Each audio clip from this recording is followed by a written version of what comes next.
Hello, you are watching the Gribbly's Folly Sunday Antisocial Hour, and you're about to watch me make a big mistake.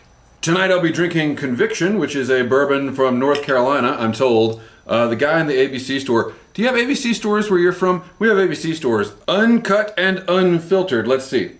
Mount Pleasant, North Carolina, Southern Grace Distilleries. All right. Well, my first impression is it lacks mid-range. There's not a lot of mid-tone flavors in there, but I do detect a little bit of caramel on the aftertaste. That's okay. I am smoking a pipe that I just found in a drawer. Back in the day, I used to buy pipes on eBay and restore them and try to flip them to my gullible viewers. Actually, I did good work, and I moved a lot of really nice pipes that I wish I still had, honestly. Anyway, I found this pipe in the drawer. Let's see if we can see what it is. It's a Made in London 268. 268. A second. Oh, the brand name is Seconds. Nice. By the makers of GBI. It's a pipe. I'm smoking a pipe. In the pipe, I am smoking Foundry and probably years and years worth of dust. Well, it's very lightweight, I'll say that for it. It does taste like someone might have smoked something with cherry in it before. Well, that would have been a long time ago, because it's been in my drawer for 6-7 years at this point. The thing is, I've got a bunch of like broken pipes in a drawer. And I guess this one got knocked to the back, because occasionally I will look in there and be like, is there anything worth anything in here? It could probably do with a reaming and a salt treatment. Okay, so this is the time each week, the Sunday Antisocial, when I smoke my pipe and complain about humanity while answering all of its questions. And if you struggle with being a piece of humanity and you have questions about the struggle, leave them in the comments down below with the hashtag AskGribbs, and I will help you with your struggle. I answer any question, especially after another couple of glasses of bourbon. Any question is on the table. Yeah, these are mediocre libations tonight, but that's okay. That's all right. I'm just glad to have a nice garage to sit in and smoke my pipe and drink my bourbon and not be, you know, murdered by people on paragliders. Yeah, when I first saw the shots of the paragliders, I sent it to a buddy, and I also sent a GIF from Harry Potter where Ron and Harry are in the flying car and they're looking at each other all crazy. And then I read the story, and that wasn't very funny. Apparently paragliders are pretty damn effective. The whole thing is really disconcerting. Could we just stop for a minute? Could we stop killing each other? Mass murder. I feel like mass murder comes up a lot on my channel. Apparently, Hamas is not watching my videos. I think I'm at 3,600 subs. I haven't checked lately. Maybe if we can get to the next round, 3,700 subs, YouTube, the algorithm will think I'm important enough to like show my videos to Hamas, and then I can be like, listen, bros, just stop. Dudes, do you know how easy it is not to murder anybody? Look at me. Look, my whole thing is that I'm antisocial, but I have somehow gone my entire life without murdering a single baby. If I can do it, surely you can do it. You've got a paraglider. I don't have a paraglider. I would love to have a I would glide everywhere, and I would never kill anyone. Seriously, like the Republican Guard gives you a paraglider, and this is what you've got, a hobby. You've got an outdoor sport, and this is what you do with it. And none of this is to let Israel off the hook by that. I wonder how many subs I have to get before Bibi Netanyahu is shown my video. Listen, bro, like I know you're about to turn the Gaza Strip into a parking lot. I get that. But maybe can we just talk it through? Like you're about to make the same mistake that we made post 9/11. Like it took us 20 years. It took us 20 years to get out of that mess. Do you really want to go down this road? And then the news today is that like Hezbollah really wants to join the party. Like, do you really? Is this the party you want to? Isn't there a kegger you could go to instead of this party? Like, what would happen if we invited the leaders of all these organizations, like, and we were like, you know, some sort of like Hague style international situation where we like, you know, assure the security of everybody, and we're like, hey, come to this dorm, we're gonna throw it down. You know, we'll have a week-long bender. We got kegs, we got whiskey, we got beer hats, we got gold teeth, Grey Goose tripping in the bathroom, bitches in the living room getting it on. And at the end of this week-long bender, you might all be obnoxious frat guys, but that's better than being murderers. And the real funny part is everybody thinks this is a joke, right? Everyone's like, oh, Gribbs, that's so funny. Do you have any better ideas? Seriously, you got any better ideas? This pipe needs some TLC. I might get around to it one day. I had a block of beeswax that I was using on the tenon of my mortise tenon, the part that goes in the other part. I was using beeswax on that because Northwest Pipe Smoker Tom taught us all to do that. And then my wife stole my beeswax. Actually, now that I look at it, it's got some other marking on it, 7L. Some weird, it almost looks like a schematic, but it's probably got the Musk Neuro chip in the pipe. I don't have any of my tools anymore. I barely have any pipe cleaners. Yeah, I'm just gonna drink more.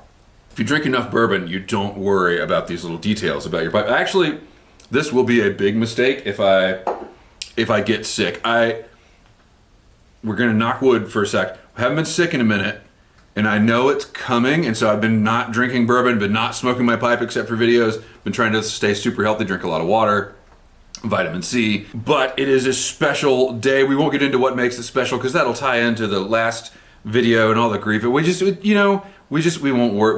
But it's a sentimental day. So I'm drinking a little bit of bourbon, and I hope that it doesn't cause whatever germs are surely staging in my sinuses to, mount their paragliders. Let's get to your Ask Gribbs questions. Progress Piper says, back in my wedding photography days, I used Olympus cameras, but soon found out they were terrible at low light. Yeah, they're micro four thirds, right? Like the bigger the sensor, the better it is in low light. I switched from ASPC to full frame in 2016. And I resisted for a long time because in the photojournalism world, ASPCs are great because they're small, everything's smaller. But yeah, shooting weddings, man, you gotta have the bigger sensor. Life got in the way. I was talking about how he had to give up wedding photography. Life got in the way and the requisite technology. Okay, number one, let's talk about this. He says he wants to live vicariously through me. Don't get me wrong, I love my job, but it's still a job. If you want to live vicariously through me, watch my adventure videos. That is my passion. That's the thing that no one really pays me to do, except for my patrons on Patreon. By the way, you can join up at the link below. But yeah, wedding photography is not something you should use me to live vicariously through. It can be a real job. That's the worst in life. When everyone's like, get a real job, and you're like, no, I'm gonna follow my passion, and then you do, and then like a few years later, you're like, oh, this is a real job. The weddings themselves are great. The taxes and the logistics and the schmoozing is such a job. I wish I worked for another wedding photographer and I could just make a decent living under someone else's brand and they could just assume all the business aspects of it. That'd be nice. Back in the day, I interviewed to be an associate photographer, and the head guy, he wanted me to sign a 10-year non-compete. 10-year non-compete agreement. And I was just like, are you kidding? Like, it'd be one thing, I guess if you're planning on moving away and going to a different market, but 10-year non-compete, I was just like, dude, do you think I'm gonna work at Walmart after I quit work? Like, what if it doesn't work out? And 6 months down the road, I quit. Like, 10 years? And he's out of business now, so it wouldn't have mattered anyway. Brian Villanobas 9269 asks, best winter fly fishing in your area? I want to come up. He's from Florida. He wants to disappear into my neck of the woods. There is no way you would get that information out of me on a public forum. However, you may email me at, let's just go ahead, maxcooperavl@gmail.com. Email me when you get into town, and I'll let you know. Timber Drifter asks Gribbs, are you reading any books lately? If so, what are you reading? This question comes up quite a bit, probably more than we talk about mass murder. I am not reading any books. However, I am reading a book to my child who is 9, and he just tested very, very well. He's in 3rd grade, just tested very, very well at reading. However, there was like one area that he was like a little bit below average. All the other areas he was above average. So I'm thinking this is probably a test discrepancy. And I've told him straight up, I don't give a shit how you test. I don't care about your grades. All I care about is that you try your best and you're a good person. Teachers don't confront me. But he was worried about it. He was really worried about the test, and he did very well. And it was just like this weight off his little shoulders. And I felt terrible that he sort of internalized. He's already internalizing the academic structure, right? 3rd grade, you're already worried about tests. Stop that. Anyway, but yeah, he's upset that even though he did great on 9 out of 10 areas, he's got this one where it was a little under par. And so I'm reading it to him to help him just with his comprehension, to help him. And I think it's probably more that he has problems because he's kind of on the spectrum. He's totally on the spectrum. He just has problems verbalizing things sometimes. So I think that's probably where the issue is, because I'll read a paragraph to him and then say, okay, what just happened? And he'll tell me everything. But I think to talk to a teacher about it, he would have problems. Anyway, we're reading My Side of the Mountain. It hits me right in the feels. And I looked up because when I was a kid, when I was his age, I read My Side of the Mountain in 3rd grade. When I was his age, I was convinced that this was a true story and that Jean Craighead George wrote the foreword where she says, this is fiction, don't go try to find Sam Gribley. I was convinced she did that personally to me to set me off the path. Right, this would have been like 1987. She wrote the book in 59. She was planning ahead to make sure little Gribbs didn't go try to find the actual Gribbs in the woods, who at that point would have been my age now. I would have been looking for like some fat 40-year-old dude. But yeah, I had all these plans. So I did tell my son, because if you've read my book, Gribley's Folly, which by the way you get if you become a patron, you can sign up at the link below. If you've read my book, you'll hear the story about when I read My Side of the Mountain. And the foreword specifically says, I had a hard time publishing this book because the publishers were worried it would make kids run away from home. And I read the book, and I promptly ran away from home.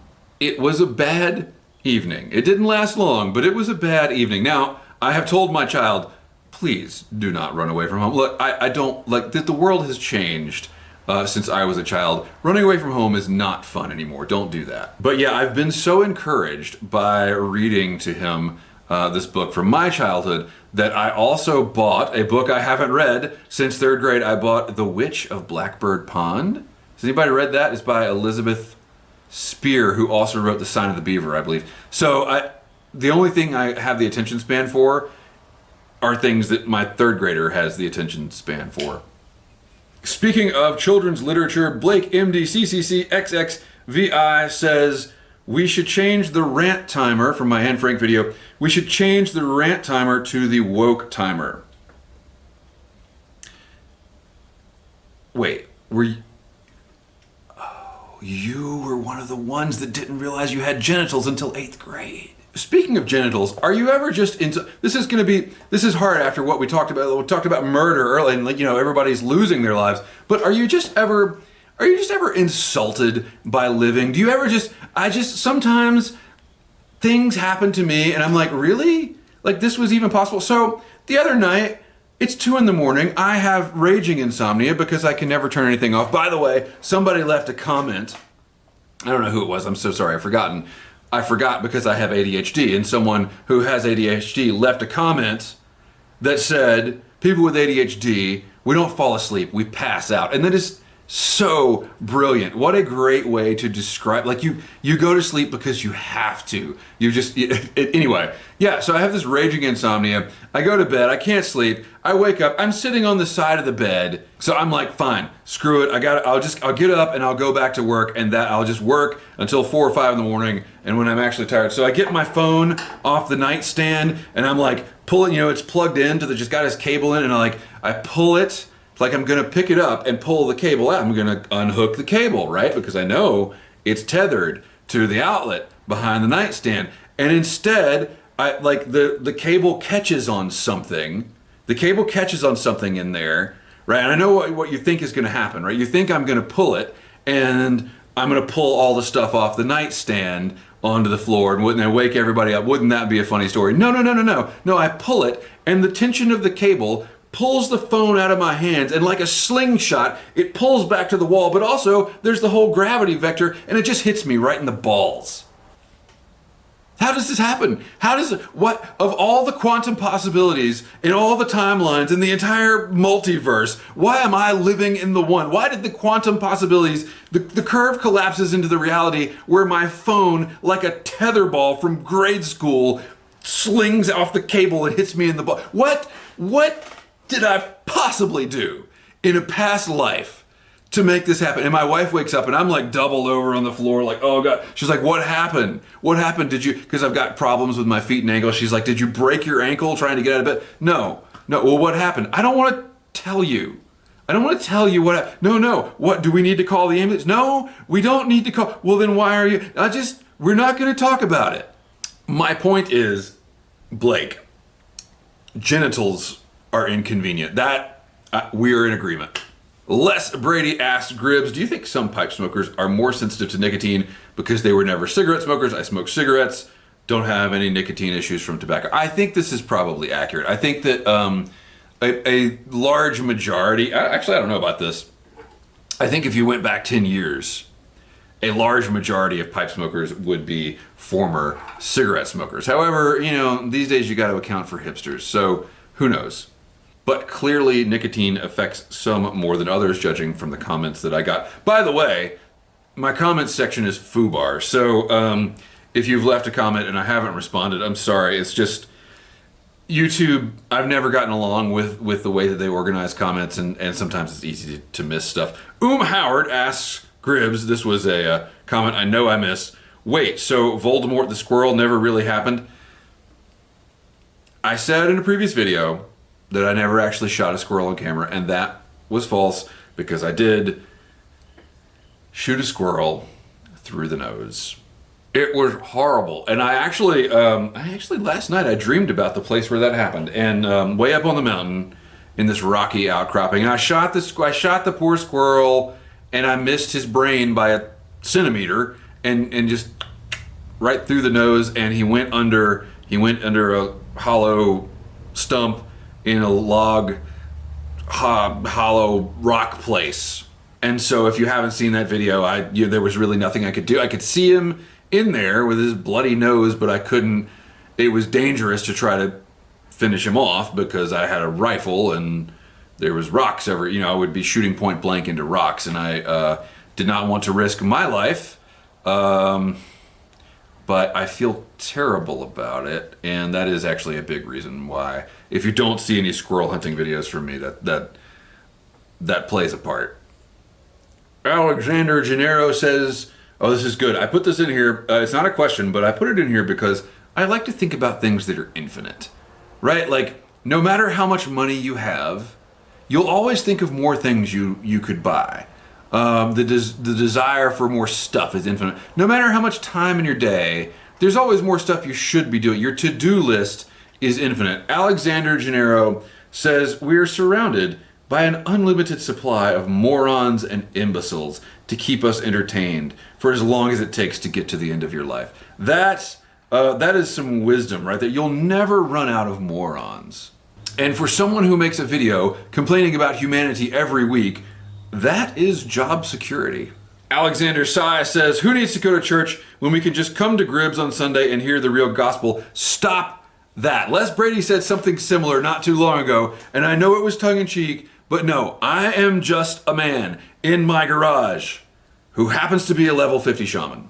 And speaking of squirrel hunting, Timber Drifter says, rifle hiking is the best hiking, way better than group nude barefoot hiking. I don't see why you couldn't do both at the same time. And it's solutions like that that keep you coming back to me every single week. Leave your Ask Gribbs questions down below. Keep the ins out for the, oh, we've got good stuff coming. I can say with confidence, because it's already complete, good stuff coming up. It's already in the hopper. Have an excellent week.